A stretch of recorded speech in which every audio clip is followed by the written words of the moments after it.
সালামির জন্য দর্শে দুইজন আবির সাহেবকে।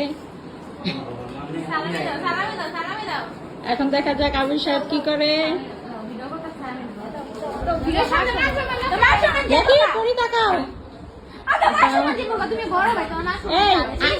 এই পরি কি সালামি পায় নাই? ওরা কি সালামি দাও না? তোমার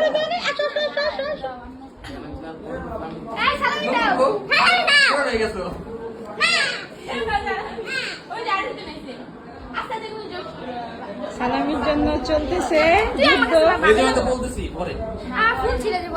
ফুল ছিঁড়ে যাবো। মুরসালিন তুমি এভাবে দাঁড়াও, এখানে দাঁড়াও, এখানে দাঁড়াইয়ে দিবে সালামি।